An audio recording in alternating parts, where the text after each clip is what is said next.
Sekjen PDI Perjuangan Hasto Kristianto berencana melaporkan penyidik KPK AKBP Rosa Purbobekti ke Dewan Pengawas KPK hari ini. Hasto menilai ada sejumlah pelanggaran etik dan tindakan melawan hukum yang dilakukan Rosa selama proses penyidikan kasus Harun Masiku. Dalam jumpa pers pada Selasa kemarin, Hasto menuding penyidik KPK AKBP Rosa Purbo melakukan intimidasi terhadap saksi sidang pra-peradilan Hasto, yakni Agustiani Tio. Menurut Hasto, apa yang dilakukan terhadap Rosa atau yang dilakukan Rosa terhadap Agustiano sangat intimidatif dan tendensius, mulai dari menggebrak meja hingga meminta Agustiani Tio mengganti kuasa hukum, hingga melarang anggota Bawaslu itu untuk melakukan pemeriksaan kesehatan di luar negeri. Hasto menilai tindakan Rosa di kasus Harun Masiku ini tidak terlepas dari kepentingan politik di luar KPK. Banyak yang mengatakan kepada saya bahwa kini tiba saatnya untuk melakukan suatu gugatan, suatu declaration of our objections, atau suatu sikap resmi sebagai warga negara Republik Indonesia yang sah terhadap perlakuan berlebihan berupa suatu pelanggaran etik dan tindakan melawan hukum yang dilakukan oleh saudara Rosa Purbobekti. Apa yang dilakukan oleh penyidik KPK tersebut selain sangat intimidatif, tendensius, juga tidak bisa dilepaskan dari kepentingan politik di luarnya. Dalam panggung besar politik di Indonesia, apa yang terjadi tidak bisa dilepaskan dari sikap-sikap politik yang saya sampaikan sebagai Sekretaris Jenderal DPP PDI Perjuangan. Sikap kritis itulah yang menciptakan hadirnya rasa tidak senang dalam diri seseorang yang mengidentikan dirinya sebagai seorang raja.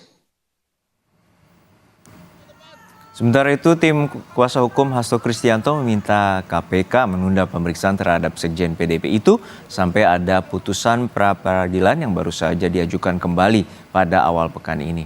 Kuasa hukum Hasto, Roni Talapesi, menyatakan pihaknya mengajukan 2 permohonan pra-peradilan ke Pengadilan Negeri Jakarta Selatan pada Jumat 14 Februari.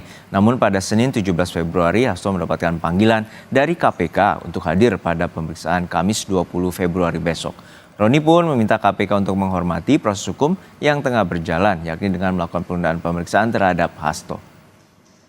Menyayangkan di mana hari Senin kemarin tanggal 17 Pengadilan Negeri Jakarta Selatan sudah mengumumkan bahwa akan dilaksanakan pra-peradilan tanggal 3 Maret, tetapi di hari yang sama penyidik KPK mengirimkan panggilan.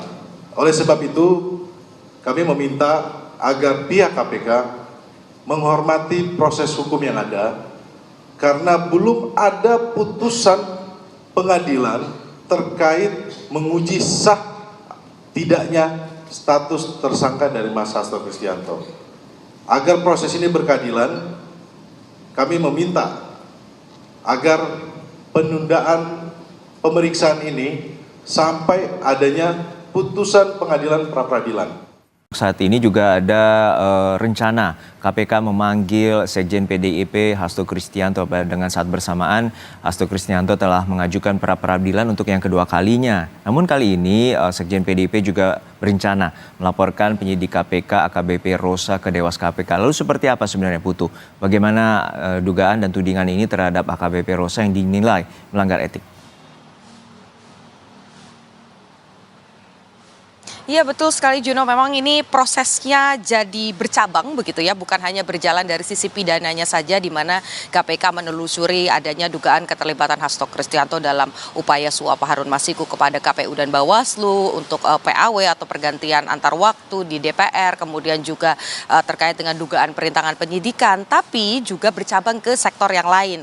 Sektor apa? Yang pertama adalah terkait dengan etik, di mana dari kubu Hasto ini menuding bahwa salah satu penyidik KPK yakni Rosa Purba ini melakukan hal-hal yang melanggar etik dari proses pemeriksaan begitu sebagai penyidik. Pertama menggebrak meja, kemudian ada upaya yang dinilai begitu oleh kubu Hasto ini intimidatif, sehingga kemudian salah satu saksi yang juga hadir di persidangan Hasto Kristianto yakni Agustiani Tio ini merasa terintimidasi, apalagi ketika ada larangan bepergian ke luar negeri, padahal sebelum ada kasus ini muncul lagi ke publik, kita tahu kasus ini sudah muncul dari tahun 2020, kemudian proses pidana persidangan ini sudah berjalan begitu, lalu muncul lagi di tahun 2024 sampai dengan saat ini, sehingga dari jeda waktu tersebut disampaikan bahwa Agustiani Tio ini memang sebelumnya sudah menjalani proses pemeriksaan kesehatan atau pengobatan kanker di Guangzhou. Nah, dengan adanya pelarangan ke luar negeri, maka tentu saja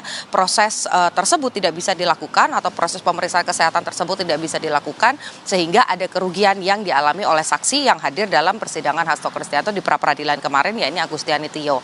Nah, hal-hal tersebut ada juga upaya kemudian katanya menekan Agustiani Tio untuk menunjuk beberapa nama di lingkaran dekatnya Ketua Umum PDI Perjuangan Megawati Soekarno Putri dan lain-lain. Ini yang menjadi dasar kubunya Hasto untuk melaporkan ke Dewas KPK. Rencananya nanti pada pukul 2 siang atau 14.00 waktu Indonesia bagian Barat, ini akan ada laporan yang masuk ke Dewas KPK diwakili oleh tim kuasa hukum dari Hasto Kristianto untuk melaporkan hal-hal tersebut. Apakah nanti memang betul ada pelanggaran etik atau tidak, ini tentu menjadi kewenangan dari Dewas KPK. Di sisi lain, proses pra-peradilan ini juga kembali berlanjut. Kemarin sempat tidak diterima, tapi pada hari Jumat pekan lalu, kubunya Hasto ini juga kembali mengajukan proses pra-peradilan. Kenapa diajukan lagi begitu? Karena kalau mengacu pada putusan dari pra-peradilan sebelumnya, alasan dari hakim tidak bisa mengabulkan permintaan pra-peradilan atau mengulik tentang keabsahan ini berkaitan juga dengan dua sprindik yang dijadikan satu permohonan. Nah, di pra-peradilan ini diajukan 2 permohonan untuk 2 sprindik. Jadi prosesnya ada 3, tiga-tiganya berjalan secara paralel. Kita nantikan apakah ini mengganggu satu sama lain. Kita harus menunggu nanti jam 2 di Dewas KPK dan besok pemeriksaan yang kesekian kalinya untuk Hasto Kristianto oleh KPK dan nanti pra-peradilan di awal Maret. Juno. Baik, terima kasih atas laporan lengkap Anda, Jurnalis Kompas TV Nimputu Trisnanda dari Gedung Merah Putih KPK Jakarta.